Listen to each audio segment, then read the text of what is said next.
2 holes drilled so far. One larger one that goes down 3/8 and another one down 4 inches from this end, sorry about that.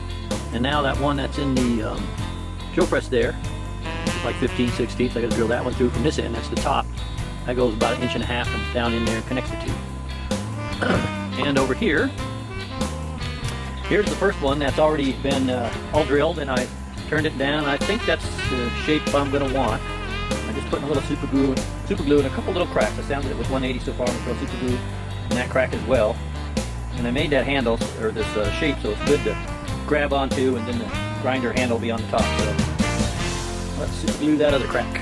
Okay, I put a little super glue on that crack. I don't think they're going to be any problem. They don't go anywhere. It's just kind of a surface crack.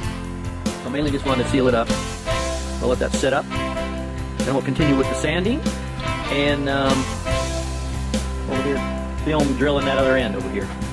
So I drilled a 1.5 inch hole with the Forstner, 3/8 inch deep first.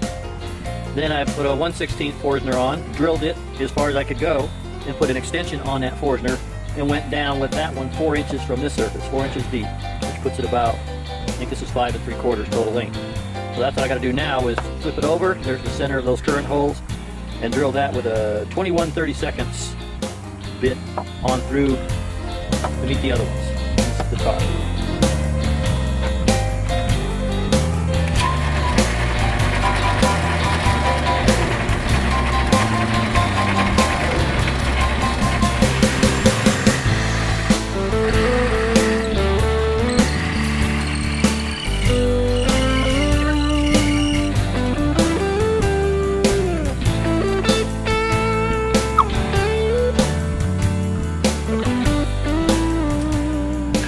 General Finishes Armor Seal.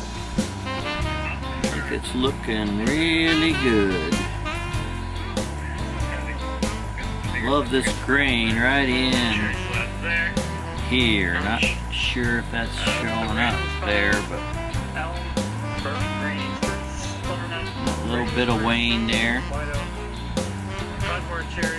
Yeah. Alright, here's the first one out of the lathe, so I'll finish on. Get 4 or 5 coats of General Finishes Armor Seal. Looking pretty good. Just got to do the top. I've already sanded it. Just got to put the finishes on the top, then I can build it. And here's the next one going in.